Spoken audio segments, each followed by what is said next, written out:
Storey Chapter 8. Choosing Precise Words. Word choice can make all the difference to a historian, so choose your words precisely. The past abounds with catastrophic examples of poorly chosen words.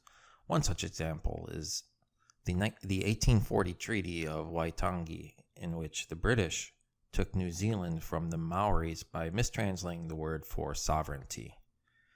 This deliberate act of imprecision has caused a century and a half of bad feelings. Chances are that you will never be deliberately imprecise, but you should still choose your words very carefully. Get in the habit of checking your essays for word choice, which is also known as diction. The basic rules of diction often strike experienced writers as arbitrary. They are not. The more we read, the more we see that some words are commonly used together and that some are not. Common diction ensures common understanding. 8a. Be concise. Some historical writers believe they can demonstrate the complexity of their thoughts by writing sentences that are bursting with unnecessary words. They are wrong. If you make every word count, then you will give your readers the clearest possible picture of your ideas. Why write? It is an undeniable fact that William the Conqueror was instrumental in establishing the Norman regime, when you might easily say, William Conqueror established the Norman regime. If you can say something in 7 words, why say it in 16? Being concise does not mean that all your sentences should be short and choppy. It means that you should not try your reader's patience. 8b. Write in language that your audience can understand. Most historians write in language that intelligent readers can understand. This standard is subjective, yet it does set history apart from many fields of writing that have developed specialized jargon. Sometimes, however, outside jargon can creep into historical writing. For example, the dictionary defines hegemony as dominance, but for professional historians, the word is associated with the theoretical writings of an Italian sociologist named Antonio Gramsci. You may indeed be writing for an audience that understands hegemony in this precise way. But to a wider audience, hegemony may be a jargon word that can cause a misunderstanding. Literary jargon. History is a form of literature, and historians have learned a great deal from literary critics. Most people who understand literature love the English language, but some, in their exuberance, have produced dreadful writing. People who seem to be different have become the subjectivized other. People who like to read good history valorized in their narrativization of the subject. It may be fun to commit random acts of capitalization, and it is often convenient to stick an "is" on a noun to create a verb. But if you're writing for more than just a few literary critics, write in a language that your audience can understand. Social science jargon. History is also one of the social sciences, and history overlaps in many ways with the disciplines of anthropology, economics, political science, and sociology. Some social scientists write well, but many prefer tortured jargon to ordinary words, talking in interpersonal communication, and a different way of looking at something puts it on another axis of differentiation. This language is fine for communicating with other social scientists, but really, when was the last time you freely chose to read a book by people who write like this? Social science jargon will limit the size of your audience. Legal jargon. Many historians study law, and some historians even practice the law. Nevertheless, there are important differences between legal writing and historical writing. When lawyers compose legal documents, they are writing for a different audience, the court. They go to great lengths to ensure that their clients will not get into trouble. To avoid trouble, lawyers use archaisms, repetition, and formal wording such as the said, party to the first part, and stipulate. This language is not pretty, and it should be used only by lawyers, for lawyers, unless stipulated to by both the party of the first, who is thereby named the historian, and the party of the second, which is hereby named the historian's audience. Otherwise, keep legal jargon out of historical writing. Government jargon. Officialese, as it is called, is a close cousin of legal jargon. And both have the same purpose, to cover the writer's hindquarters. At least lawyers have the excuse of having to protect their clients. Bureaucrats, officers, and politicians use jargon mainly to protect themselves. Either they want to make themselves seem important, or they are trying to avoid precise commitments. In his famous essay, Politics of the English Language, George Orwell translated a passage from the Bible. I returned and saw under the sun that the race is not to be swift, nor the battle to the strong, neither yet bread to the wise, nor yet riches to men of understanding, nor yet favor of men of skill, but time and chance happeneth to them all. So he translated that passage into the obscure pompous language of a government. Objective consideration of contemporary phenomena compels the conclusion that success or failure in competitive activities exhibits no tendency to be commensurate with innate capacity, but that a considerable element of the unpredictable must be invariably taken into account. Orwell's point is clear. Jargon writers are in the habit of taking concrete examples and beautiful rhythm and turning them into abstract language and meaningless words. Always use precise language that your audience understands. 8C. Avoid pretentious language. Don't think that you will look smart by using complicated words. You may only wind up confusing your readers. You may think that central planning has a Procrustean effect on Soviet engineering, but if your audience does not know what the word means, that the word means a ruthless disregard for special circumstances, you have not gained much ground with them. Even if they do know what the word means, it may stand out from the overall tone of your argument. Control any urges to use puffed up vocabulary. Avoid colloquial language. Most history teachers expect that you will write in formal English. This means that you should avoid slang, contractions, and overly casual tone. Such informal language, also known as colloquial language, may be inserted as part of a quotation. And you may also use colloquial language outside of formal academic writing. Bloggers have even developed a special ungrammatical way of communicating emphasis. Women got the vote because women's rights. But the work isn't done, not even close. This is acceptable in certain corners of the internet, but not in historical writing. That being said, formal writing does not have to be stodgy writing. This book, for example, has a less formal tone than most works of history. Even so, most historians consider colloquial language to be like uncool. Be sensitive to the politics of diction. Historical writing has always reflected the politics of the times. Today, historians are demonstrating their awareness of discrimination by avoiding intolerant language. Conservatives complain that liberals are forcing a quote-unquote politically correct form of quote-unquote linguistic engineering on them. Some liberals think that conservatives have gone far enough to purge language of offensive usage. Have not gone far enough to purge the language of offensive usage. The debate will never be resolved, but everyone can agree that writers must consider their audience. Historical writers must keep their eyes and ears open to learn what their audience thinks is appropriate. Some racial designations have changed considerably over the years. Quote-unquote Negro and quote-unquote colored changed. Most historians recognize that all traditions are invented, including linguistic traditions, and they also recognize that people ought to be allowed to come up with a name for themselves.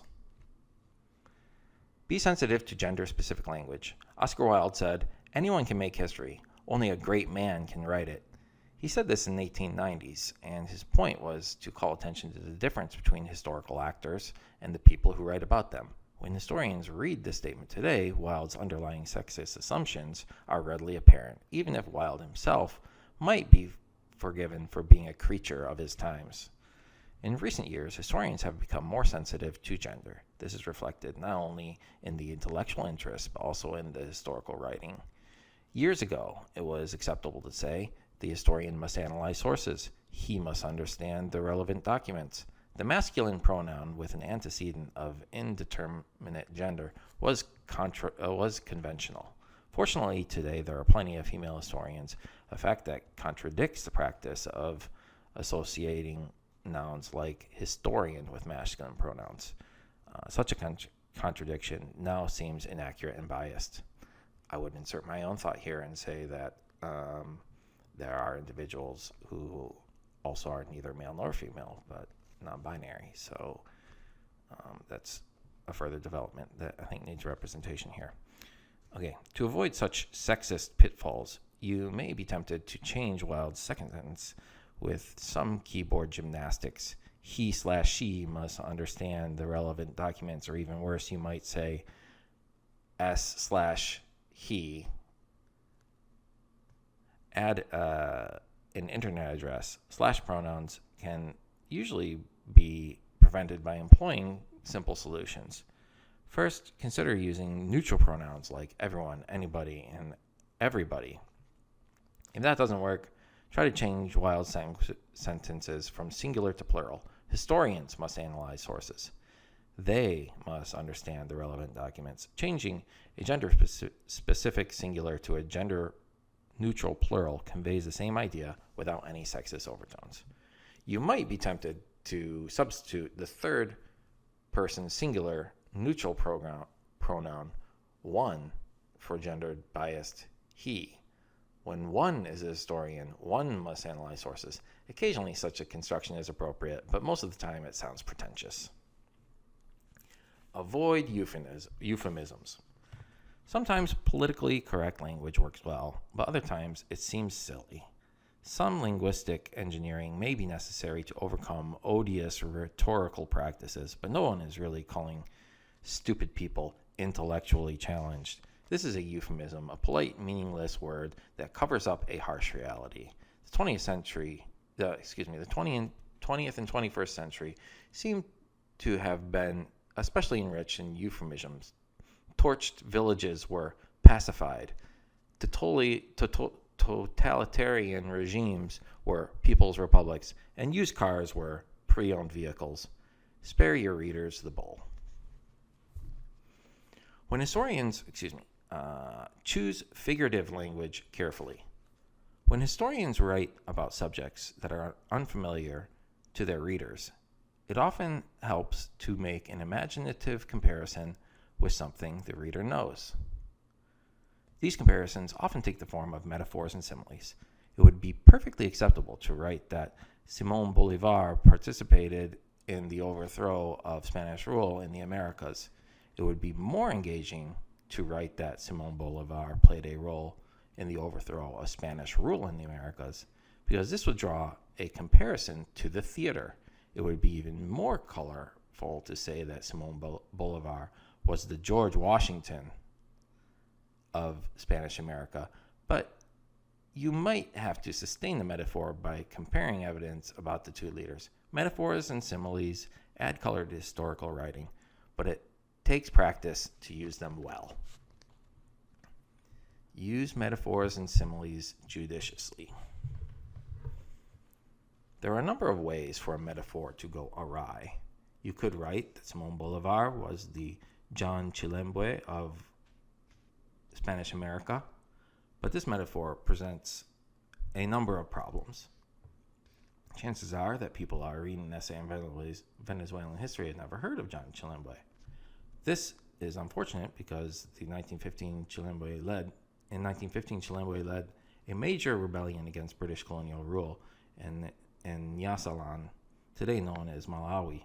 Still, the metaphor does not work in a number of other ways. Chilembwe's rebellion failed, whereas Bolívar's succeeded. The comparison is also awkward because it is anachronistic. Chilembwe's revolt happened a century after Bolívar's. It is a good idea to use vivid metaphors and similes, but they must ring true to your audience's ears. Use color, but avoid cliches. Your reader will welcome colorful language, but they will find your colors boring if they are entirely predictable. Colorful expressions that have been overused are called cliches. Replace them with plain language or less predictable metaphors. Use this simple test to spot a cliche. You're using a cliche if you can remove the last word from the phrase and your readers can automatically fill it in. For instance, Queen Elizabeth did not suffer fools gladly. Albert Einstein burned the midnight oil. The bubonic plague reared its ugly head. Use foreign words that are familiar to your audience. Historians often use foreign words in their writing. Some foreign terms have come into common English usage, as in Nehru was a politician par excellence, or the U.S. Constitution prohibits the ex post facto application of laws. However, when you write about the history of a foreign country, you may sometimes find yourself in a quandary over how to use foreign terms. The basic rule of thumb is to use terms that your audience understands. Imagine that you are writing about the history of Amaxosa, an important group of people who live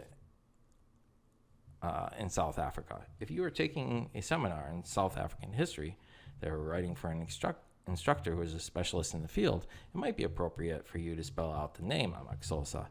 This is because specialists in Southern African history know this group of people forms the plural of their collective name by adding the prefix ama. If you were writing for a more general audience, say in the survey of world history, you will probably not bother teaching your readers about the intricacies of Southern African prefixes. In this situation, it's probably best to call your subjects the Xhosa. A compromise that shows your readers that you are savvy enough to add English plurals to foreign words. If you are writing for an even broader audience, perhaps in a journalistic piece for an American newspaper, you want to skip the linguistic complexities altogether. Above all, it is important, linguistic complexities altogether and just say the Xhosas. Above all, it is important to know that your audience's capabilities to meet them on common ground. Check for these common diction problems. It is easy to misuse words and expressions, partly because they are so often misused. Word processing programs make it possible to search for any given word. If you suspect that you have misused any of the words listed next, run a search on your computer. If you need further assistance on points of usage, ask a reference librarian or teacher to help you find the New Fowler's Modern English Usage by R.W. Birchfield. It is the updated version of H.W. Fowler's classic work on the English language, which is the basis of the following list of common problems that appear in historical writing. The pocket version of Fowler may be found at the Oxford Reference Online. See URL. AD and BC mean Anno Domini, the year of the Lord, and before Christ, respectively. These abbreviations seem to be slipping out of use in favor of CE and BCE, which mean Common Era and before Common Era, respectively. This new dating system is helpful in world history courses in which diverse approaches to religion are considered. When you think about it, though, the Christian dates are still retained. All right. All right is proper for formal writing. Many people spell it as all right, singular word A-L-R-I-G-H-T, but most authorities regard all right, A-L-R-I-G-H-T, as overly casual. It may have been all right for Elvis to sing That's All Right Mama, but it is not all right, A-L-L space R-I-G-H-T, to write all right, A-L-R-I-G-H-T, in a formal essay. In other words, in formal essays, write all right as in A-L-L space R-I-G-H-T. And or appears frequently in insecure writing, possibly because it has a legalistic sound to it. And or is not incorrect, but it is inelegant. It implies that two items that are joined together can be taken apart, which is a fundamentally odd concept. As Birchfield says, it is usually a good idea to avoid it by writing X or Y or both, or by just writing or. Anti, A-N-T-E, and anti, A-N-T-I, are two Latin prefixes that students often confuse. Ante means before, whereas anti means against. For example, antebellum, with the E, America, refers to America before the Civil War, whereas anti-war, protesters, anti, were people who were against the war. Because is a word commonly used in historical writing because historians usually want to learn what caused things to happen. Harriet Beecher Stowe wrote Uncle Tom's Cabin because she was disturbed by slavery. Elementary school teachers tell students not to start a sentence with because, and generally speaking, they are right. Because introduces a clause that depends on another clause. If you reverse a sentence about Henry Beecher Stowe and start with the because clause, you will make it hard for readers to follow the sentence. You need to know what is being caused before you learn why it is being caused. Still, there are circumstances when historical writers make reasonable exceptions to this rule. Cannot, C-A-N-N-O-T, is usually written as one word and not can space not. Furthermore, can't is usually too colloquial for academic writing. Different is the subject of some debate. Real sticklers will tell you that different can only be followed by from and not by than or to. The editors of Oxford English Dictionary disagree. They say that people have been using different to since 1526 and different than since 1644. It is possible that so many people could be wrong for so long. Is it possible that so many people could be wrong for so long? Different from does work best in most cases. However, especially in formal writing, it is worth noting that different can be used unnecessarily too. During the Second Triumvirate, Rome had 3 different leaders. Remove different, and the sentence means the same thing. During the Second Triumvirate, Rome had 3 leaders. Double negatives. Double negatives are not uncommon in historical writing, but they should be used sparingly. 2 negatives always cancel each other out. Napoleon was not undefeated at Waterloo. It's a stupid way to say Napoleon was defeated at Waterloo. Most of the time, you will do well to convert a double negative into a positive, but sometimes double negatives can be used to add irony, as in the first sentence just shown in this entry. Going back, that sentence is, double negatives are not uncommon in historical writing. Due to. Due to is a bullet worth dodging. You may think that this is a compound preposition, that this compound preposition is harmless enough, but generations of history professors have told students not to overuse it. According to a classic guide, Strunk and White's Element of Style, due to should only be used to mean attributable to, as in Custer's defeat was due to poor intelligence. It should not substitute for because or through, as in Custer lost his battle due to poor intelligence. Even though the proper and improper uses of due to are pretty vague, how can Custer's defeat be attributed to poor intelligence? It is impossible to know, even from the proper use of due to. It might be best to avoid due to altogether. Its it', and its, no apostrophe, get confused frequently, even though they mean two completely different things.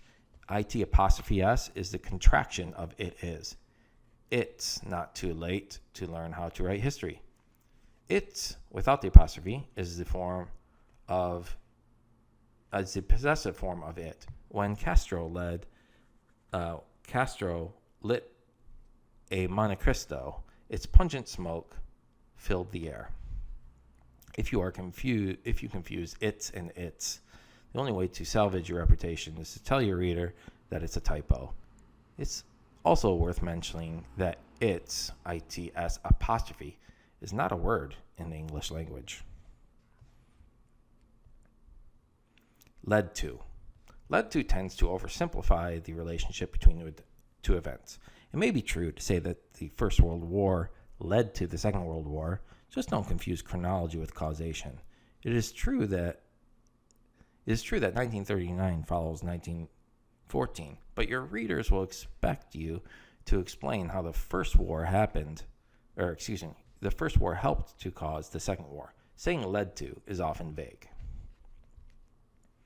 Lifestyle. Lifestyle is an imprecise word that has no place in historical writing. The sentence comes from a student. This sentence comes from a student's history essay. The lifestyle of African American slaves cannot be compared with the lifestyle of concentration camp inmates. The writer would have done better to discuss their ways of life, their cultures, their experiences. Speaker note, the problem here is that the experience of African American slaves is variable. There's not a singular lifestyle. So ways of life is much better. Native. Native is a dangerous word to bandy about in historical writing. One might plausibly talk about the native Tahitians, just as one might talk about the French, but don't call the Tahitians the natives, because you won't call the French the natives, except perhaps in jest. The natives is a term that Europeans often reserve for people from other parts of the world whom they deem to be uncivilized. Today, it is bad form to use this kind of derogatory language. Of course, every rule has its exceptions. The American Indians who have lived in the United States generally prefer to be called... No, that's actually not true. I'm going to strike that thought. There's not really consensus with respect to nomenclature on American Indians, but actually American Indians is perfectly acceptable and, in fact, identifiable as preferable in collective statement. I use American Indians, but Native Americans is also acceptable. The overriding concern is, you say these terms with respect, not pejoratively. Okay. Novel.